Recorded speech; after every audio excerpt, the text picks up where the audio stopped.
Muy bien, hola a todos nuevamente. En el día de hoy vamos a empezar con la segunda unidad del curso, que es programación orientada a objetos. En la primera unidad estuvimos recogiendo todos los conceptos concernientes a introducción a la programación y básicamente estuvimos viendo programación, pero desde el punto de vista o la orientación estructurada. Entonces, ahora vamos a ver otra forma de programar, otro paradigma de programación, más bien, que es el paradigma de orientación a objetos. Resulta que es un requisito prácticamente indispensable en los últimos tiempos para todo aquel que aspire a un puesto como programador. Un requisito previo que se exige es que conozca este paradigma y no solo que lo conozca, sino que pueda desarrollar un programa bajo este paradigma. Entonces, hoy vamos a estar viendo las bases del paradigma de orientación a objetos, tanto teóricamente como práctico, ya que vamos a ver, vamos a empezar a introducir C Sharp, que es el lenguaje de programación que vamos a estar viendo en la parte del backend del curso, ya que este es un curso que busca llevar personas desde cero, programación desde cero, al nivel de full stack developer, que eso es entre comillas, porque básicamente lo que se busca es que usted pueda tanto desarrollar una aplicación web, la parte del backend, como del frontend. Ya el aspecto full stack developer involucra también un aspecto de experiencia y algunos otros conceptos que están fuera del ámbito del curso. Sin embargo, básicamente cuando hablamos de un full stack developer, estamos hablando de una persona que puede encargarse del desarrollo tanto del frontend como del backend de la aplicación. Y en eso está sustentado este curso que vamos a estar realizando durante estos 4 meses. Bien, pues vamos a empezar. La primera pregunta, porque yo sé que muchos de ustedes son estudiantes de la carrera de Ingeniería en Sistemas o licenciatura en Informática. Entonces, le quería iniciar con esta pregunta. Para ustedes, ¿de qué se trata la programación orientada a objetos? Quisiera que alguno de ustedes, Adrián, Eddie, Erickson, el mismo Glavis, cualquiera, pueda dar una definición a que a su juicio es la programación orientada a objetos. ¿Quién se anima?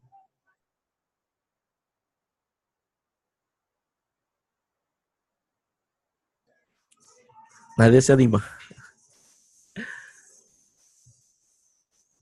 Bien, chicos, qué bien. Veo que la mayoría están conectados. Mabel, vamos a dejar una chica que nos hable. Mabel, para ti, ¿qué sería la programación orientada a objetos?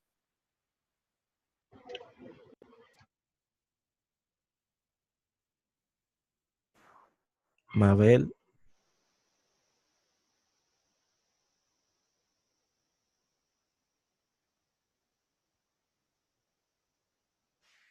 Bien, pues básicamente vamos a ver todos estos conceptos hoy. No se trata de que si ustedes conocen con certeza cuál es la definición, sino lo que quería era escuchar básicamente lo que ustedes opinan que es la programación orientada a objetos.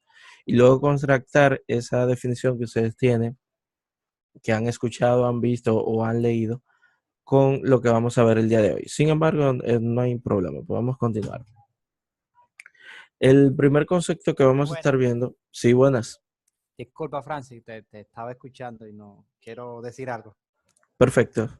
Ok, sobre respecto a la programación orientada a objetos, como tú decías, que es un paradigma, o sea, yo pienso que la programación orientada a objetos no es simple más que un estilo de programación en el cual nosotros reutilizamos prácticamente nuestro código, lo utilizamos de una manera que nosotros podemos ser más eficientes a la hora de programar. ¿Cómo así? O sea, de la programación orientada a objetos, nosotros tenemos eh, características fundamentales como son la herencia, el polimorfismo, la actación, cosas que no permiten, o sea, con nuestro código, cuando estamos hablando a nivel de herencia, o sea, que yo puedo hacer algo y más adelante por a través de otra clase, instanciando, o sea, que yo puedo heredar propiedades que ya yo había establecido. O sea, eso me está diciendo que yo,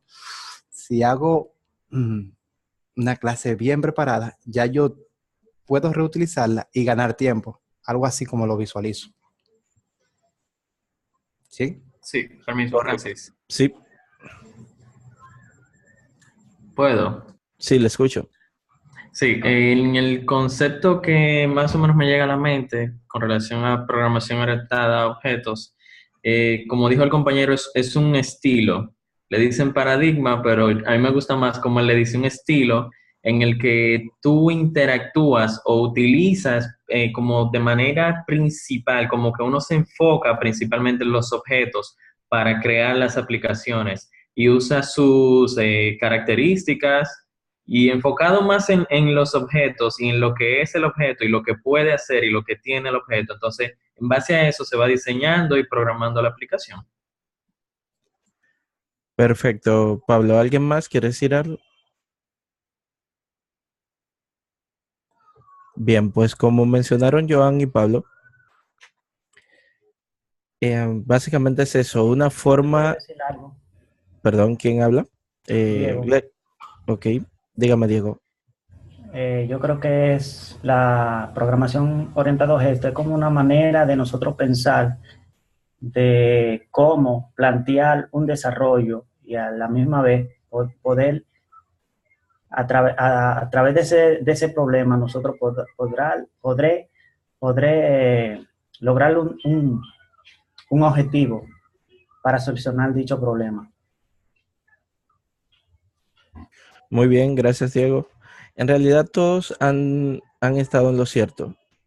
Sucede que es básicamente como una forma de aplicar los conceptos de programación que ya todos tenemos. Aquí en este grupo, al concluir el primer módulo de introducción a la programación, todos son programadores. Usted dirá, pero ¿cómo así? Si son programadores. Porque habíamos dicho anteriormente que un programador es una persona que tiene la facilidad de atacar un problema y darle una solución mediante un programa informático que él mismo codifica utilizando algún lenguaje de programación, le da estas instrucciones al computador y el computador ejecuta una acción. Así que hasta la persona que ha escrito un programa que solamente salude a una persona, ya esa persona es automáticamente un programador. Hay que tener bien claro, yo veo que hay una timidez respecto a esa denominación por parte de los estudiantes del área, que muchas veces usted ve que han dado programación o no han dado programación, dos, hasta la tres, y usted le pregunta, ¿quiénes aquí son programadores? Y nadie levanta la mano, porque está la cuestión de que nadie ha preguntado si son buenos, si son malos, si son regular, solamente han preguntado cuáles aquí son programadores. Y si usted ha hecho un programa alguna vez a través de algún lenguaje de programación, pues eso lo hace, lo convierte en un programador, y más aquel que ya domina todo lo concerniente a los fundamentos básicos de programación que acabamos de ver durante estas últimas 4 semanas en el curso de introducción a la programación. Entonces, ¿cuántos programadores hay aquí? Hay unos cuantos, sí. Adrián es uno. Así que coméntenlo en Twitter con el hashtag Yo soy programador. Vamos a hacer tendencia hoy en Twitter, ese hashtag. Bien, pues ya que nos hemos relajado un poquito y hemos hablado acerca de esto, quiero resaltar que la opinión que dijeron todos ustedes, desde Joan hasta Diego, quiero resaltar que mencionaron varias palabras clave.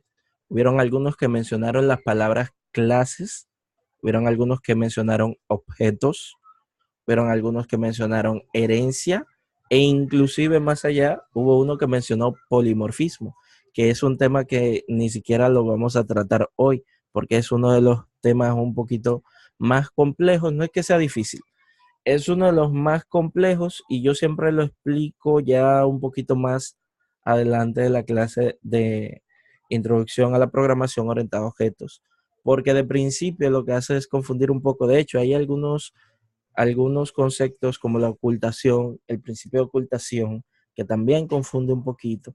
Lo incluí porque lo vamos a ver desde un principio, pero me gusta el aprendizaje progresivo, donde vemos algunas cositas en un principio y luego que ya estamos familiarizados con esos conceptos, pues aprendemos nuevos. Creo que es una forma mucho más conveniente de aprender una forma de programar. Y por eso lo estoy sugiriendo de esa manera. Eso es algo particular mío. Supongo que habrán catedráticos por ahí que puedan decir lo contrario, pero hasta ahora es lo que me ha funcionado y lo mismo que he estado haciendo a la hora de impartir cualquiera de estos cursos. Entonces, vamos allá, vamos a empezar a ver estos conceptos. Lo primero que tenemos que mencionar es que la programación orientada a objetos, como mencionamos, es un paradigma de programación. Cuando digo paradigma es como una nueva manera, una nueva forma de programar, una forma nueva de aplicar los conceptos que ya sabemos. Todos vimos en programación estructurada que para poder realizar un programa informático solo es necesario conocer las sentencias, que son las sentencias secuenciales, sentencias condicionales, los bucles o repeticiones y luego formas de agrupar esas sentencias. Y la podíamos hacer por bloques o podíamos agruparlas también mediante algún identificador único al que le dábamos una función a ese bloque de código. Y eso precisamente se llama función y lo vimos en el curso de introducción a la programación. Entonces, la diferencia que trae este nuevo paradigma es que nos permite abstraer un poquito los conceptos del mundo real que nos rodean y llevarlo al concepto de la programación, ya que los problemas que se buscan solucionar mediante programación por lo regular son problemas del mundo real. Un cliente que quiera realizar una compra en un establecimiento, un usuario que quiera revisar su correo, son muchos los ejemplos. Entonces, la programación orientada a objetos nos permite introducir una serie de conceptos que nos van a permitir abstraer un poquito esos conceptos que todos manejamos de sobra, que todos nos sentimos identificados con ellos y aplicarlos al momento de programar, de manera que para nosotros sea mucho más sencillo, mucho más natural hacerlo. Entonces, ¿qué sucede? Una de las principales propuestas de la programación orientada a objetos resulta en la reutilización de código. Mediante la programación estructurada, había veces que usted tenía que repetir varias veces un proceso, un mismo código, y no es que no hubiesen formas de que usted pueda estructurar eso un poquito mejor, pero las formas no eran las más adecuadas ni las más naturales, y así usted trabajando en un programa que era bastante largo, se podría encontrar inconvenientes con identificar cada área del programa en un momento determinado. Y más con la poca tendencia que tenemos los programadores a documentar nuestro código. Y esto es fundamental, se los digo. Yo que he tenido la oportunidad de tener que trabajar con programas que han hecho otros programadores sin ninguna documentación, eso es un dolor de cabeza. Y yo mismo he hecho programas que en un tiempo los vuelvo a ver y digo, ¿por qué yo estaba pensando cuando hice esto? No le encuentro ni pie ni cabeza. Entonces es muy importante la documentación. Pero siguiendo con la programación orientada a objetos, básicamente en programación orientada a objetos, un programa se construye modelando entidades. Vamos a ver qué significan estas palabras más adelante.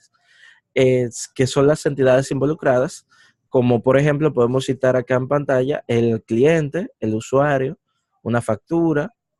Esos son entidades. Cada vez que usted escucha un requerimiento donde nombran clientes, facturas, estudiantes, profesores, cursos, todo eso en programación es lo que nosotros llamamos entidades, y son entidades precisamente porque tienen ciertos atributos y ciertos comportamientos que podemos identificar y asociar. Entonces, estos modelos de programación que se crean mediante la abstracción de estas entidades son llamados clases. La mejor forma de entender esto, que en un principio no estamos muy familiarizados con conceptos tales como abstracción, ni objetos, ni entidades, ni nada de eso, Entonces, vamos a verlo cada uno de estos conceptos de forma separada.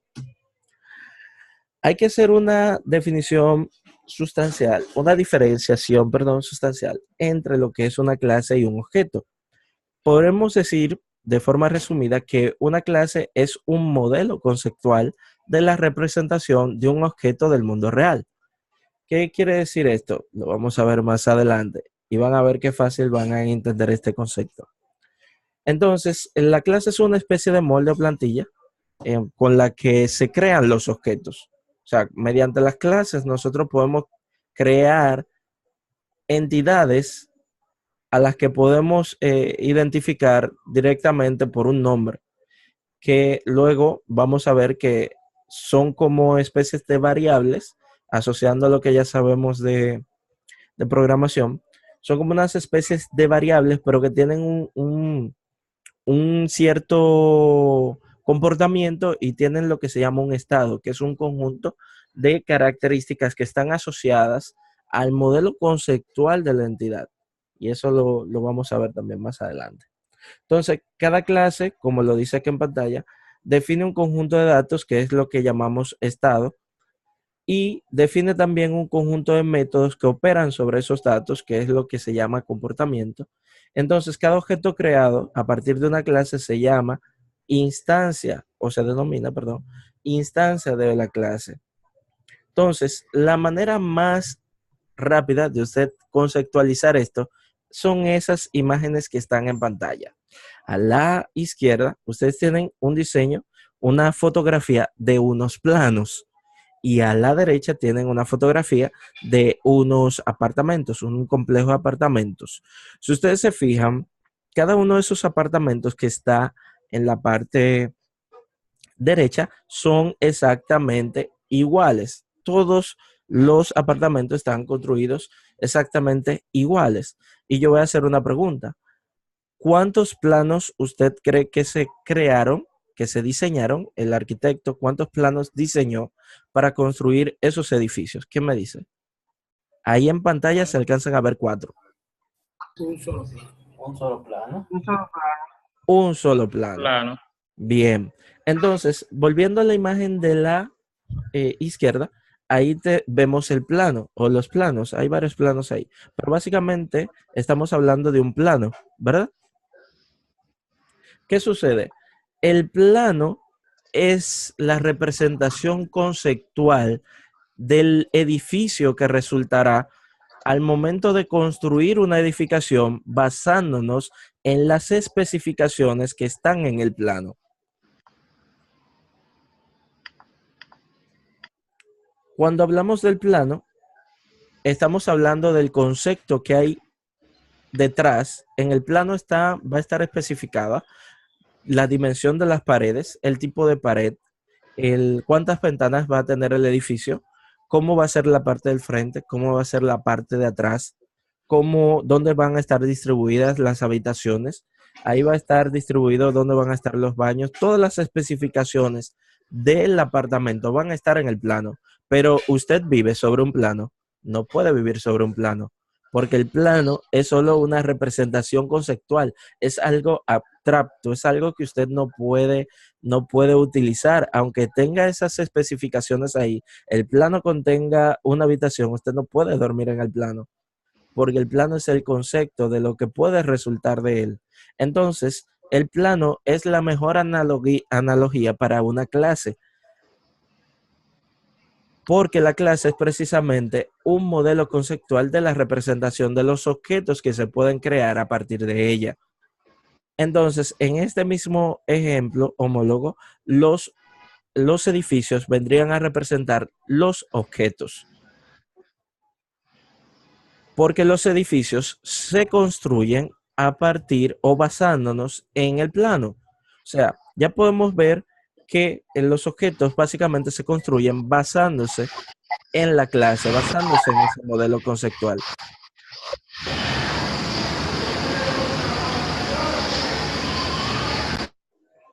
Entonces, ¿tienen alguna pregunta de lo que he dicho hasta ahora? Porque es importante que entiendan estos dos conceptos, qué es una clase y qué es un objeto. Si alguien quiere abundar algo también o colocar otro ejemplo, lo puede hacer. Quiero que sea un poquito interactiva la clase de hoy, porque viendo tanta teoría muchas veces las personas se aburren. Es importante que participen porque si no, repito, estos cursos se harían un tutorial en YouTube y lo vieran ahí. La parte de que estemos todos online es que podamos interactuar. Así que vamos a ver, ¿quién tiene una pregunta o quiere aportar algo?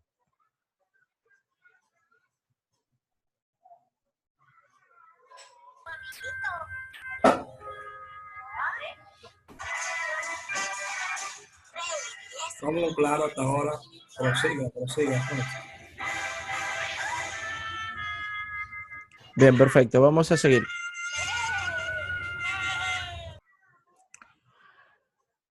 Entonces, qué bueno que haya quedado claro estos conceptos porque de ahí van a derivar todos los demás. Vamos a ver en detalle cada uno de estos conceptos. Bien, esto que ven en pantalla, esta figura que está aquí, aunque dice clase perro, si no lo dijera, al usted verla, ¿qué diría que es esa figura? Un perro. Sí, Un perro. pero ¿y qué perro es ese? No tiene un tipo, es como genérico. Pastor alemán. No podemos identificar el tipo del perro, pero todos al verlo sabemos que se trata de un perro. ¿Alguien me podría decir por qué usted identifica que esa figura es un perro? Por las características, porque tiene 4 patas, tiene cola, tiene una boca, una nariz, unas orejas. Por las características que el perro eso lo tiene, pues es un perro.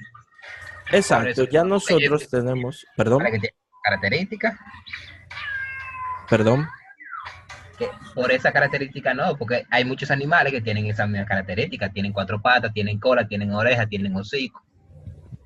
sí, pero fíjate cómo tú puedes conceptualizar en base a este molde que se está mostrando en pantalla y asociarlo directamente, tú lo asocias con un jabalí, que también tiene patas, tiene cola, tiene orejas. Exacto, y eso es una representación conceptual de algo. Detalles la figura, simplemente esboza las principales características que hacen que nuestro cerebro inmediatamente asocie la figura con un perro y no con cualquier otro animal. Y es porque ya nosotros tenemos asociado el concepto del perro. Y yo no voy a entrar aquí en filosofía ni me voy a ir mucho a los conceptos de Platón, pero es básicamente eso lo que estamos diciendo. Ya nosotros tenemos una serie de características preformateadas en nuestro cerebro que inmediatamente las vemos en un animal, podemos identificar al tipo de animal que estamos viendo. Si lo conocemos, obviamente, porque si no lo conocemos, no vamos a saber a qué tipo pertenece o qué animal en específico corresponde el esposo o la figura que estamos viendo.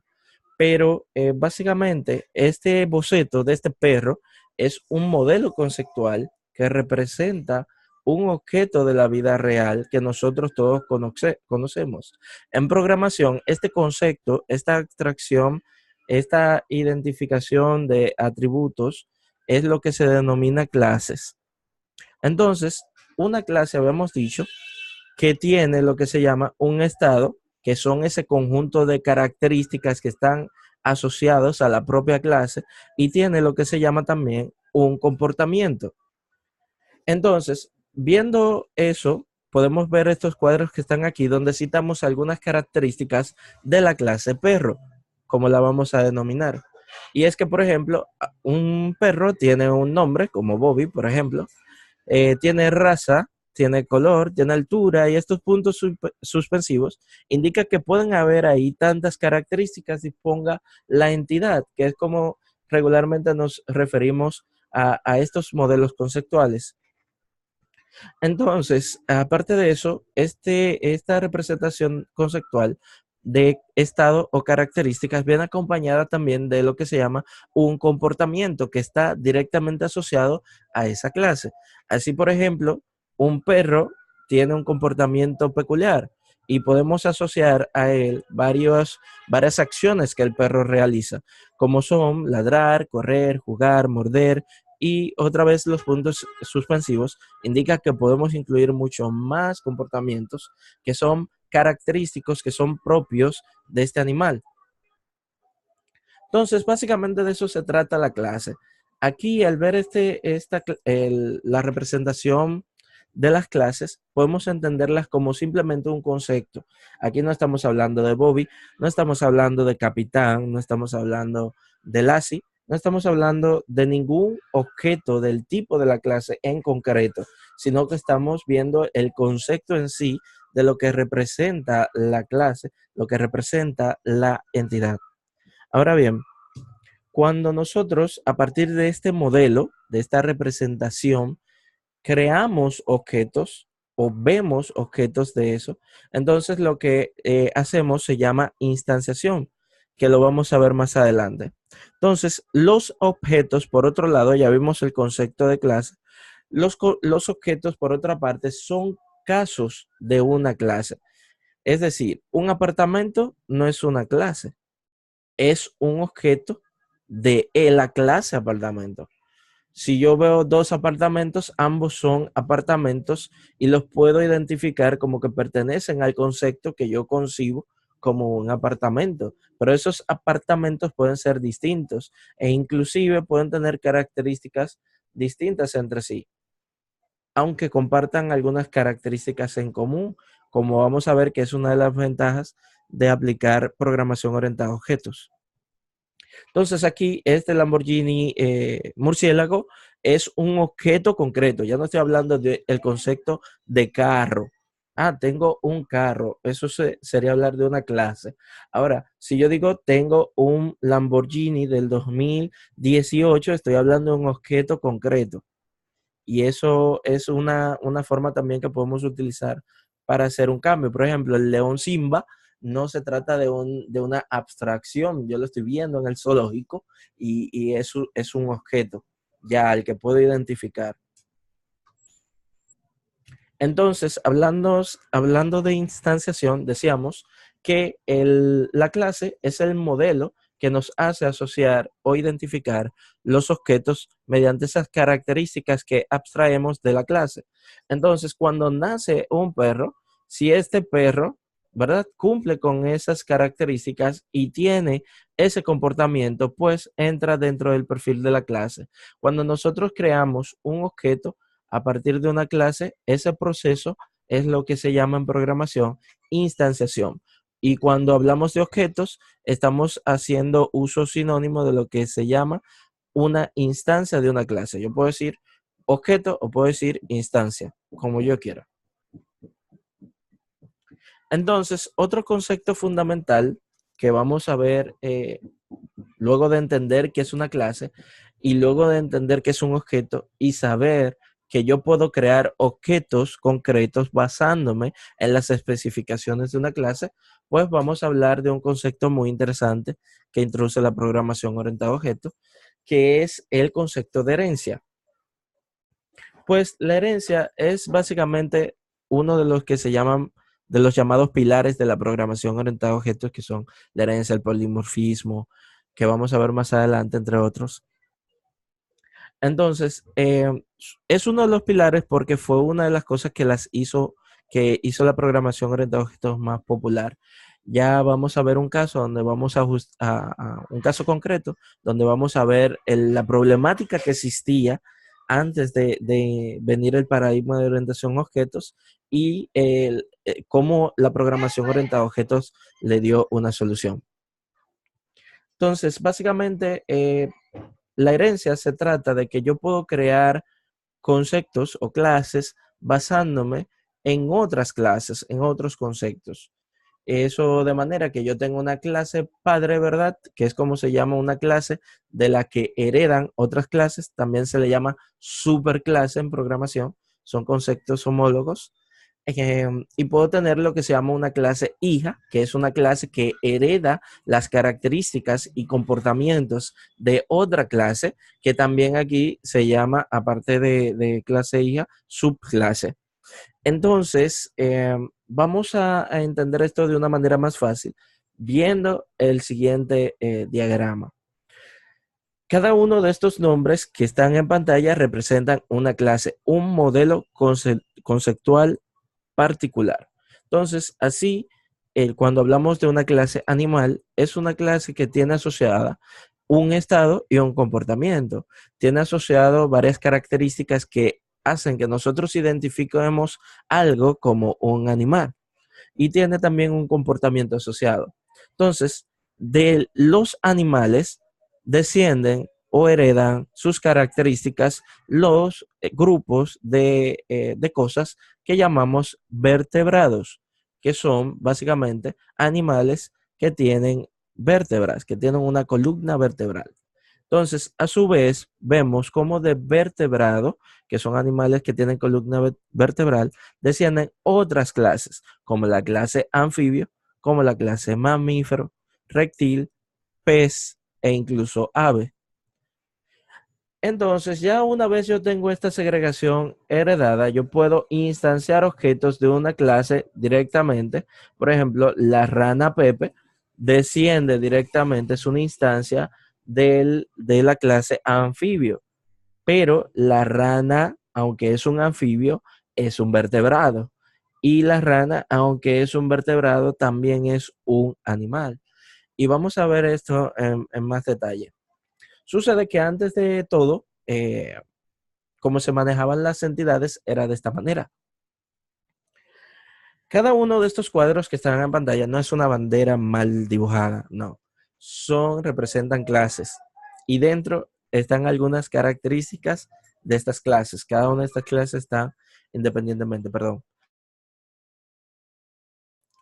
Entonces, si vemos el recuadro azul, vemos que aquí está la clase animal. Y entre las características que desplegamos, tiene que son seres vivos, nacen, crecen, se alimentan y obviamente no vamos a colocar todas las características que podríamos incluir aquí. Solamente lo estamos haciendo de manera de ejemplo. Pero por otro lado tenemos otra entidad que es la entidad vertebrado y vamos a ver que son seres vivos, tienen columna vertebral, nacen, crecen y se alimentan. Luego están los mamíferos que son seres vivos, tienen columna vertebral, tienen pulmones, nacen, crecen y se alimentan. Y por último, los peces son seres vivos, tienen columna vertebral, tienen branquias, nacen, crecen y se alimentan. Yo quisiera que alguno de ustedes me cuente, pueden ser varios, qué les llama la atención y qué rápidamente podemos identificar de la descripción de características y la definición de estas clases. ¿Quién quisiera compartir algo sobre eso? Que, Sí, que mamíferos, pez y vertebrados están heredando de la clase animal. Lo que son, nacen, crecen y se alimentan. Están heredando de clase animal. Solo que aquí no estamos haciendo herencia. Aquí estamos definiendo en cada una de las entidades sus atributos de forma independiente. Fíjate que esta clase es azul, esta clase es roja, esta clase es verde, esta es amarilla. No tienen ninguna relación, ninguna con la otra, sino que estamos desglosando en cada una las características que definen cada clase, cada entidad. Ok. Después de eso, ¿qué opinión les merece? Sí, Francis. Sí, te escucho. Cada una de las entidades, a pesar de que son distintas, tienen atributos similares. Tienen atributos en común. Perfecto, eso es lo que quería que notaran, porque básicamente esto fue el problema que estaba planteado mediante otros paradigmas de programación que la programación orientada a objetos vino a solucionar.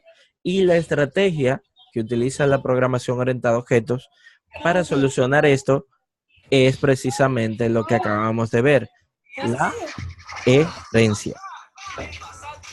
Entonces, vamos a ver ahora, este es un modelo donde tenemos todas las clases independientes y tenemos que definir sus atributos y sus comportamientos. Ahora vamos a ver cómo haríamos esto a través de lo que nos propone la programación orientada a objetos. Este es el modelo que propone la programación orientada a objetos. Aquí tenemos la clase animal que está representada con un azul oscuro. No sé si lo pueden apreciar en pantalla. un azul oscuro. Y aquí están citadas todas las características que tiene la clase animal. Y me dice que son seres vivos, nacen, crecen y se alimentan, ¿verdad? Luego, esta flecha que está aquí me indica que de ella va a salir otra clase. ¿Cuál clase sale? La clase vertebrados. Eso quiere decir que esa flecha indica que vertebrados hereda de animal. Cuando decimos que una clase hereda de otra, es que hereda todas sus características y todo su comportamiento. Es importante resaltar esto. Ahora bien, ¿cómo yo sé que esta clase está heredando las características de la otra si en ella no están especificadas estos atributos? No se me muestran, eh, eh, no los estoy viendo en pantalla. Lo sé porque tengo acá indicado que esta clase tiene como base la clase animal. Entonces, esta palabrita, base dos puntos animal, me dice que vertebrado está heredando consigo, dentro de sí, toda la definición de la clase animal. Entonces, no tengo que volverle a decir aquí que vertebrados son seres vivos, ni tengo que decirle que nacen, ni que crecen, ni que se alimentan, porque eso se asume porque yo creé la clase vertebrado a partir o basándome o tomando como molde la clase animal. Y lo mismo pasa con estas dos clases que están un azul un poquito más claro, indicando que descienden de esta clase vertebrados.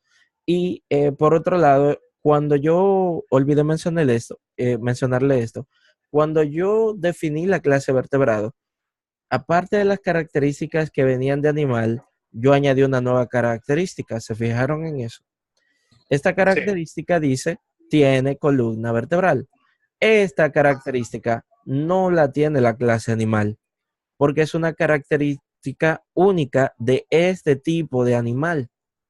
La clase, el concepto genérico de animal, no tiene esa característica, porque precisamente lo que distingue a un vertebrado de cualquier tipo de animal es que tiene esa característica. Entonces, las características distintivas de la clase derivada o subclase son las únicas que se definen, ya porque las otras él las asume de manera natural. ¿De acuerdo? Entonces, deme un momento, por favor.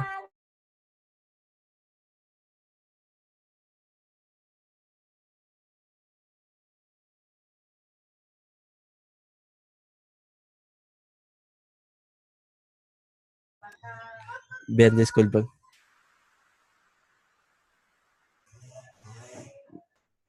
Bien, les decía que entonces la clase mamífero, por ejemplo, y la clase pez, ambos son vertebrados porque tienen una característica que es que tienen, compartida, perdón, que tienen columna vertebral. Entonces, mamífero, si usted se fija aquí, no hereda de animal. ¿Lo pudieron ver? Ni vertebrado tampoco. ¿Alguien me dice por qué entonces un mamífero es un ser vivo?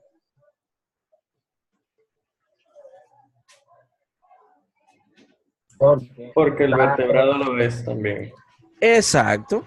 Eso quiere decir que las clases que heredan de subclases o clases derivadas heredan también las características de la superclase original, la clase de donde salieron todas. Y eso hay que tenerlo en cuenta. Entonces, ya a la hora de yo crear una clase, de una clase derivada, yo solamente tengo que especificar que heredo las características de esa clase, automáticamente estoy heredando las características del padre de esa clase. Así, por ejemplo, ¿verdad? Si mis padres tienen ciertas características, qué sé yo, vamos a poner un caso, si tienen los ojos castaños, yo voy a heredar esos ojos castaños de mis padres y hay posibilidades de que se los herede a mis hijos, ¿verdad? Eso mismo pasa aquí con la herencia en programación. Las características que pasan de un padre a un hijo pasan a los nietos de ese padre. Entonces, eso tenemos que tomarlo en cuenta. Ahora, se mantiene el mismo esquema de cada una de estas clases, se definen manteniendo sus características distintivas. Así, por ejemplo, tenemos que los mamíferos tienen pulmones, que es una característica distintiva, y tienen aparte glándulas mamarias. cosa que no tienen los peces, aunque ambos son vertebrados. Y vemos que los peces también tienen su característica distintiva, y es que tienen branquias, y eso tampoco lo comparten los mamíferos en común con los peces. ¿Se entendió esto o fue una lección de muchas ciencias naturales?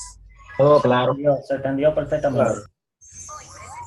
¿Qué Todo les claro. parece hasta ahora la programación objeto? ¿Es tan difícil como ustedes pensaban antes de verla o ya le ven más sentido? Está fácil por ahora. No, y va a seguir así, porque lo más difícil es entender el concepto. Y si el concepto para ustedes les es sencillo, pues va a ser mucho más fácil aplicarlo, porque aplicarlo es súper fácil.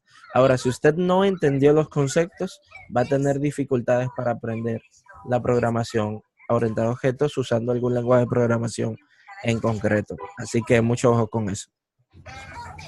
Entonces, para continuar, vamos a ver los siguientes conceptos, que son como encapsulación. Y esta imagen que tengo acá de esta cápsula, que muestra como una pastilla gigante, sí, con varias pastillitas dentro, resume de manera gráfica el concepto de encapsulación. Y es que vamos a ver que nosotros podemos abstraer realmente mucho de lo que pasa dentro de nuestras clases a otras clases o a los objetos que demandan del uso de las características de esa clase, y eso lo vamos a ver más adelante. Esta definición que está en pantalla es media confusa, y la única manera realmente de entender el encapsulamiento es cuando lo veamos en un lenguaje de programación en concreto, como va a ser C# para nosotros. De todas formas, esta presentación, ustedes saben, yo se la voy a subir junto con el video para que la descarguen y la puedan analizar. Pero básicamente es eso, reunir los elementos, como el nombre lo dice, encapsularlos, como agruparlos dentro de una misma cosa, de un mismo elemento.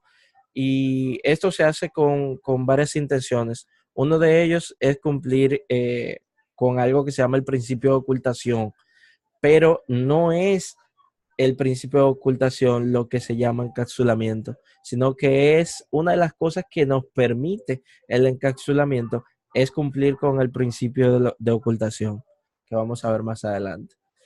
Entonces, otra definición es que la encapsulación se refiere a la capacidad de agrupar o condensar en un entorno con límites bien definidos distintos elementos. Y todo esto es muy teórico, se los digo de verdad, a la hora de la verdad lo vamos a entender es cuando lo veamos en código, lamentablemente. Lo siento por los teóricos de la programación orientada a objetos, pero yo sé que sí, que es bastante difícil para los estudiantes. Ya en la experiencia que tuve dando el curso de programación orientada a objetos en C#, sé que fue bastante difícil explicarlo solamente con teoría. Entonces, por último, vamos a ver esto, y es una palabrita muy importante, se llama modificadores de acceso. Y sucede de que hay ciertas reglas de comportamiento de cómo estas clases que nosotros definimos se relacionan unas con otras. E inclusive cómo los miembros de las clases, vamos a ver a qué nos referimos a esto. Pero básicamente cuando hablo de miembros de clases, estoy hablando de su estado y su comportamiento. Y si estoy hablando del estado y el comportamiento de una clase, ¿de qué estoy hablando? ¿Quién me dice? Hello. Una pregunta, por favor. Yo hice una pregunta primero, me gustaría que la respondieran primero. Repítela de nuevo, Francis. Sí, yo estaba hablando que de estado y comportamiento de la clase. Cuando yo hablo de estado y comportamiento de la clase, ¿a qué me estoy refiriendo? A sus características. A sus características y a su... Características y comportamiento. Y comportamiento, exacto. Entonces, a las características y al comportamiento de una clase es lo que se llama miembros de la clase. Y vamos a ver que en los lenguajes de programación, cada uno de esos miembros puede aplicársele también un modificador de acceso.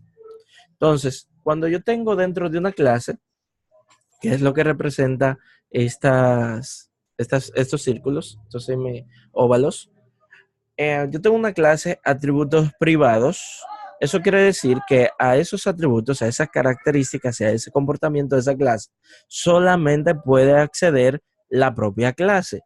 No pueden acceder a ellos ni las clases hijas, ni otras clases. Solamente la propia clase puede disponer de su estado y su comportamiento. A eso se refiere el modificador de acceso privado.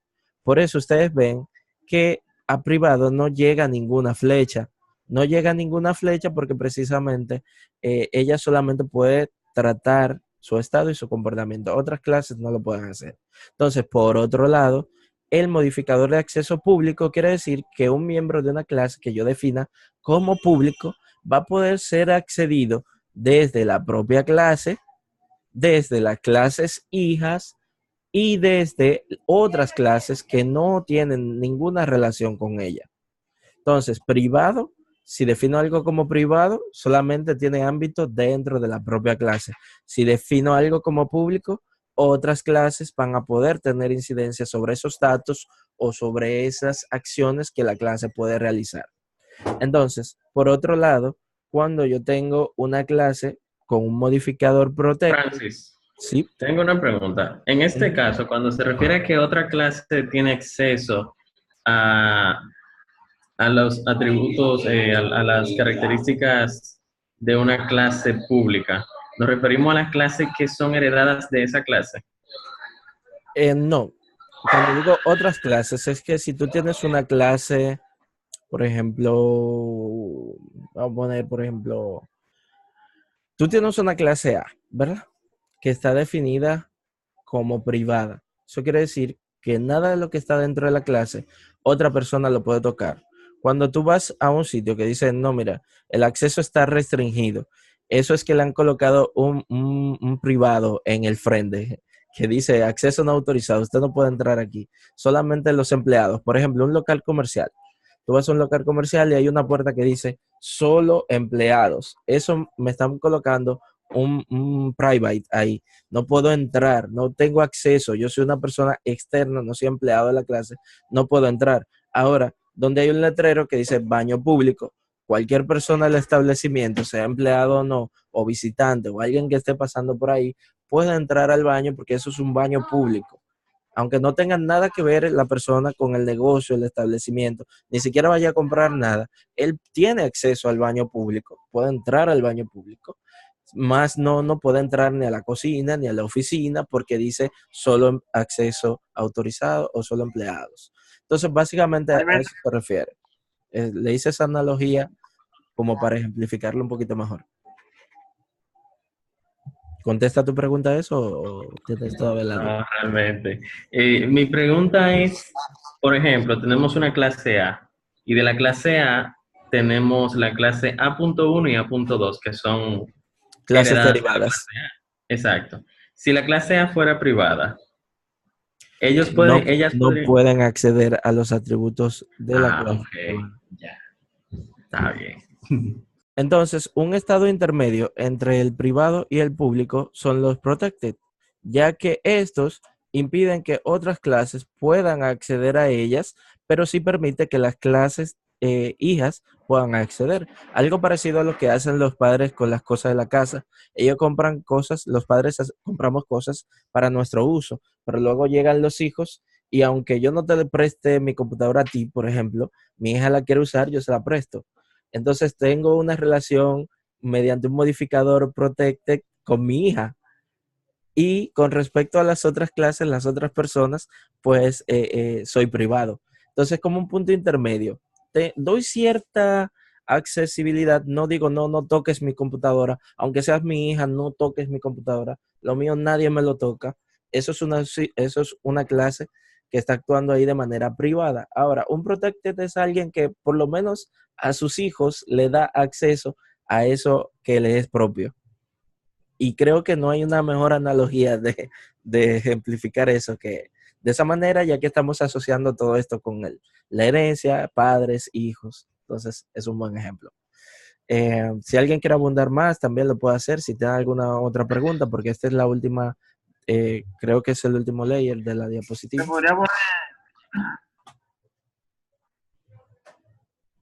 ¿Podríamos? Podríamos poner otro ejemplo. En el caso de, hay negocios que tienen baños, pero solamente lo usan ya los clientes que están consumiendo ya.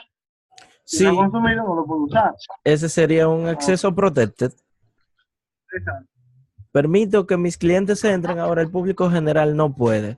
Estoy permitiendo cierto acceso, pero solamente bajo mis condiciones, que sean las personas que yo permito. En este caso, eso solamente le permito a las clases que hereden de mí. Pueden acceder a mis atributos y a mis características las clases que heredan de mí solamente. Entonces, ese es otro buen ejemplo.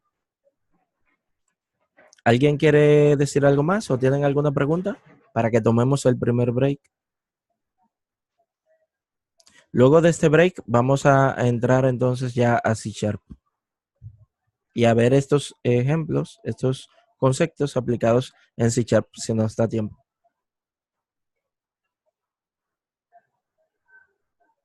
¿No hay preguntas? ¿Comentarios? ¿Sugerencias? No, está todo aclarado, Francis. Pues luego de haber entendido todos estos conceptos, pueden asociar esto con sus experiencias previas ante estos conceptos. ¿Qué les parece? ¿Esta forma de haberlo explicado los ha dejado complacidos o tienen todavía, quieren ver algo más? O sea, no sé, porque vamos a seguir viendo todo esto a través de estas 4 semanas. Esto no es que ya vimos la teoría y ya no la vamos a ver, no. Esto es la teoría para que ustedes puedan entenderlo en el lenguaje de programación que vamos a estar viendo, que es un lenguaje de programación orientado a objeto puro, que como van a ver existe y vive dentro de este paradigma. Entonces es importante que estén familiarizados con estos conceptos para que lo puedan aplicar en él. ¿Preguntas?